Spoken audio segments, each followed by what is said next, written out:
Bonjour.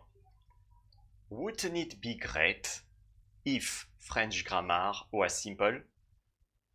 No exceptions. To the point, child's play. Maybe that would be great. Or maybe it would take out all the fun from the practice, or at least most of the fun. Because what are challenges? But tremendous opportunities for growth. And if we are smart enough to read between the lines and stick to the practice when it becomes arduous, from the bottom of my heart, I believe that all of us can harness this otherwise wasted magnetic field that radiates from the core of our being and convert it into linguistic electricity. Today, let's cover another interesting topic of the marvelous French grammar, which is adjectives that combine with prepositions, and in particular prepositions de, à, and pour. Are you ready? Let's get this party started. There are three types of adjectives we'll cover today. The adjectives that combine with de, with à, and with pour. Let's start with the first one. In general, adjectives followed by the are linked to emotions, states of mind, or duty. For example, je suis content de te parler. I'm happy to talk to you. Here we have an emotion. Je suis content, je suis ravi, je suis triste, je suis heureux. De are all emotions. It is also the case of states of mind, or similar sentences like ils sont libres de voyager. To be free is a state of mind. Before it happens in the actual world, it must happen in the head. And here we have an example that warrants the use of de. Ils sont libres de voyager, they are free to travel. And also a sense of duty. Êtes-vous obligé de rester? Do you have to stay? A sense of duty, do you have to stay? Well, it warrants the use of de. That was for the first example, three categories: emotions, states of mind, duty.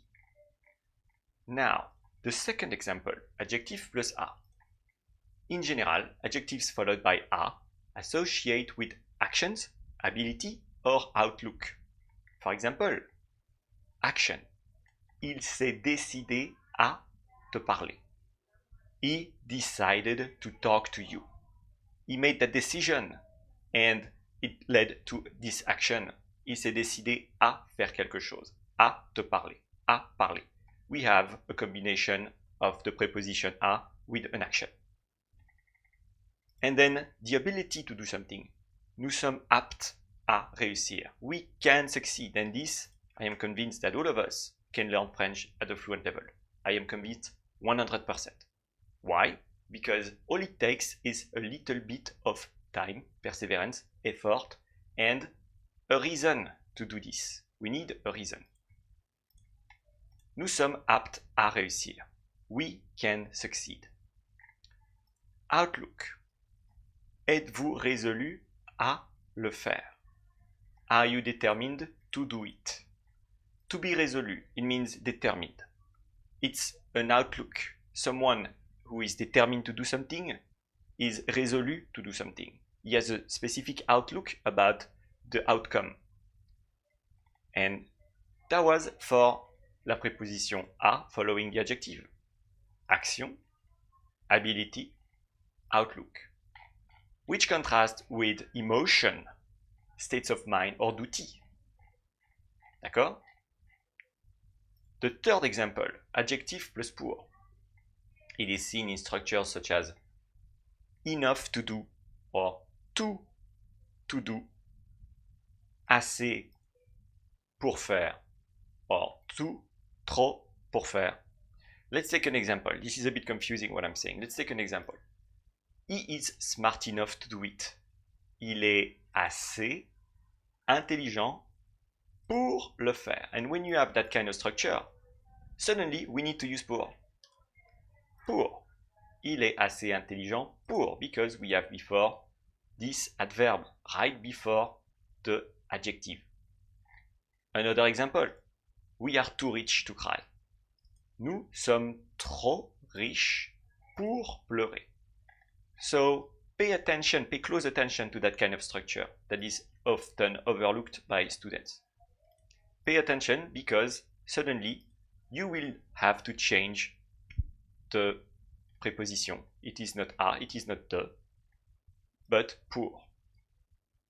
And this sums up this short lesson. You probably note that a certain pattern starts to arise. The preposition a does not work well with emotions. It works with actions or directions. It has a certain meaning, a certain logic in the use of this preposition. And in the case of the, we have something that is more emotional, that is more linked to what's happening in the body. Finally, adjective pour, well, it just warrants its use in the case of specific situations where you have an adverb preceding the adjective. And that wraps it up. I hope you like the little robot holding a diamond. And if you are ready, I suggest you now complete the exercise. Review the theory on the website that is in a link below this video. It was a real pleasure talking to you once again. And I wish you a very good day. Click the link down below, do the exercise, check how much you could retain out of this lesson. And I say bonsoir, bonjour, ou à la prochaine, wherever you are, whenever it is.